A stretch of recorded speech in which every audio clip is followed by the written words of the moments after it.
Hello, my friends, and welcome to Pro Wrestling Daily. My name is Aaron Machbitz, and these are my just instant reactions to WrestleMania 41, Night 1 and Night 2. I will do a deeper dive into matches and storylines in the coming days and the coming weeks, and what that means coming up next for all the superstars involved in WWE, and what matches and stories were really good, what got advanced, what didn't get advanced, what we can look forward to in the future. But for now, here is just instant reactions from WrestleMania 41 and the whole weekend overall. Really, I think it's important to note that we look forward to something so much, years and months or weeks or whatever we do to look forward to something that we really, really enjoy, and then boom, it's gone in an instant. I mean, I can relate this recently to my wedding, which happened in September of 2024, and my wife and I spent like 15 months planning this thing, and then in an instant, it's gone. Yes, it was the greatest 4 or 5 days of my life, and everyone I loved was there, but it's gone in an instant. And so how do we just treasure the moments while the moments are happening? How do we be in the present moment more often, especially when we're looking forward to something for a year or a month or weeks in advance, and then we feel like it's gone in an instant? So, I don't have any answers for that. That's sort of a lifelong thing that we're all going to deal with. But how can we be more present in the moment when we're actually involved in the thing that we love to do or love to watch? And so I say that about anything that you really, really love, especially this pro wrestling thing, because it always seems like it's on to the next event, next match, next story, when we can just be totally entrenched in this thing now. And so I say relive your favorite moments from WrestleMania 41 or any WrestleMania, and just feel yourself go back to that moment and be there,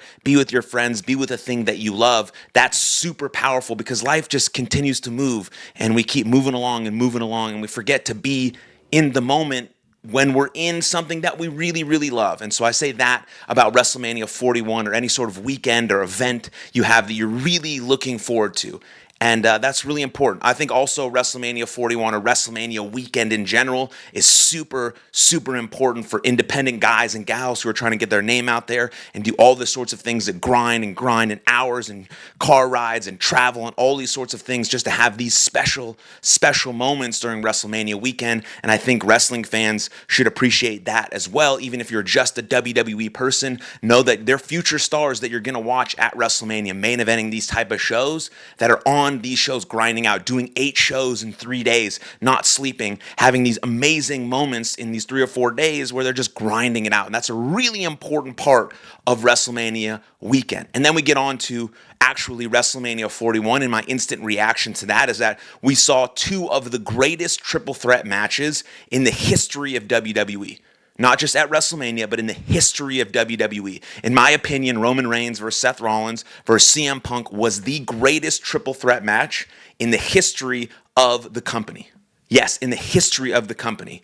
And that is a lot, because there's been a lot of really good triple threat matches. I mean, we saw a triple threat match literally the morning before, or a few hours before WrestleMania 41 Night 1 and the NXT Stand and Deliver triple threat main event. That was freaking awesome. But CM Punk, Seth Rollins, and Roman Reigns are absolute professionals, and their timing, their pacing, their energy, their intensity, the finish with Paul Heyman, Seth Rollins being on top, CM Punk getting to main event, finally his WrestleMania, Roman Reigns being just the absolute man and ticket mover that he is. Like, that was the greatest triple threat match in the history of the company. And then the next night, to open the show, you have the best women's match that may have ever happened in the history of WWE. Rhea, Bianca, Io Sky delivering an absolute masterpiece triple threat match. I mean, you have 3 triple threat matches during the week at NXT Stand and Deliver, Night 1 and Night 2, that were absolutely incredible. I think that women's match was one of the best, if not the best, of all time. Those are my instant reactions in terms of matches that absolutely blew me away. And I think we expected that going in, but I also said, don't sleep. Don't sleep on Drew McIntyre and Damian Priest. And what do you know? They absolutely delivered. They absolutely delivered. Now I'm going to go deeper dive into some of these matches about what they mean and the storylines that could come out of that and what that means for the superstars involved.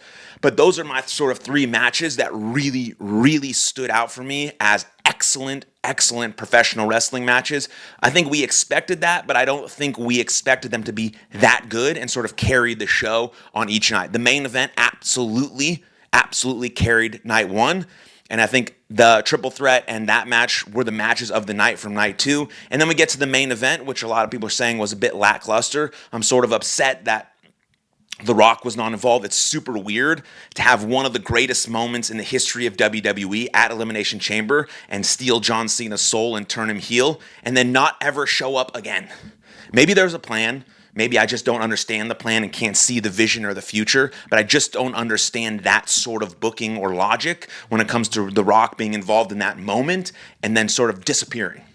The match itself was okay. Everyone sort of knew John Cena was going to win. He wins in sort of the, perfect sort of heel fashion, but it seemed lackluster. It wasn't as good as the main event from night one, and just The Rock not being there was very weird, but all in all, like, John Cena has won his 17th world title. That's very cool, considering John Cena is my GOAT. He's the greatest of all time for me, and now he's surpassed Ric Flair as most championships held ever. That's incredible. We have that for John Cena moving forward. What's going to happen? Is Cody Rhodes going to get his revenge? Who's going to help Cody Rhodes? Are we ever going to see The Rock? Like, what's Seth Rollins and Paul Heyman plan? Are they going to be involved in the title picture? Are we going to see CM Punk and Roman Reigns potentially team up to try to take down Seth Rollins and Paul Heyman? What does John Cena do as champion? He's going to be on Monday Night Raw post-WrestleMania speaking to the people about what might happen. Who's is going to be his next challenger at Backlash? Are we going to see Randy Orton there? There's a lot of unanswered questions, but I think people expected something different potentially from how the match might have been structured, but still we got to see at WrestleMania 41, the last WrestleMania we'll see John Cena at, we saw him win his 17th world title as a heel. I think that's really cool that we got to see that, and who knows what's going to happen in the future for the rest of his farewell tour, but we have that moving forward. And the biggest question is, where's The Rock and how will Cody Rhodes respond? So those are just my instant reactions to WrestleMania 41. Again, I'll do some deeper dives into certain matches and storylines